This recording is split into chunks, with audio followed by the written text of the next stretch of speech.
Кыргызстанда сасык тумоо менен катталгандар 16 декабрга карата бир күндүк көрсөткүч 9 миңден ашты. Айдын башында бул көрсөткүч аптасына 9 миңдин тегерегинде болуп жаткан.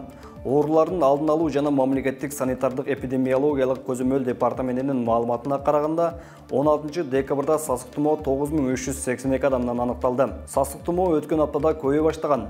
5-11 декабр аралыгында 14 миң бейтап катталган. Ага чейинки бир аптада бул көрсөткүч 9 миңдин тегерегинде болгон. Бүгүнкү күндө 49 жумага 14078 курч респиратордук вирустук инфекциялар жана лабораториялык такталган 153 сасык тумоо оорусу катталды.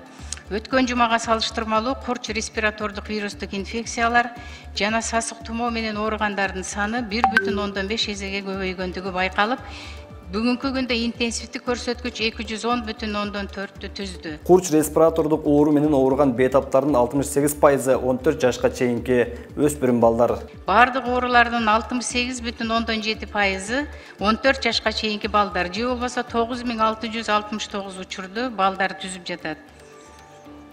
Сасык тумоо менен ооругандар көбөйүп жаткандыктан ооруканаларда кезек күтүүлөр жаралып жатат. Мындан улам дарыгерлер дем алыш күндөрдө иштөөгө түштү. ССМдарда биз часы приеманы кошуп, суббота, воскресеньелерге дагы дежурстволорду коюп атабыз да. Ооруп жаткандардын көбү жаш өспүрүмдөр болгондуктан бүгүнкү күндө өлкө боюнча мектептер, бала бакчалар, мүмкүнчүлүгү чектелген балдардын мектеп интернаттарын айрымдарын карантинге алынганы айтылды.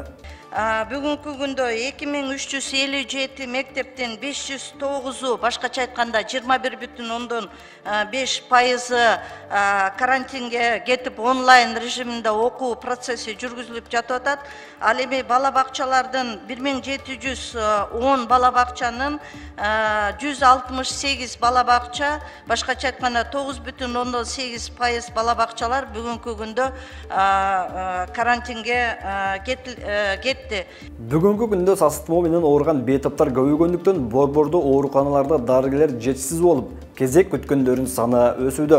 Борбордо ушундай көрүнүш орун алып жатканда дароо эле алыскы тоолуу аймактарда жайгашкан аялдар эске түшөт. Ал жактагы дарыгерлердин жетишсиздиги тынчсыздандырат. Эч качан оорубаңыздар.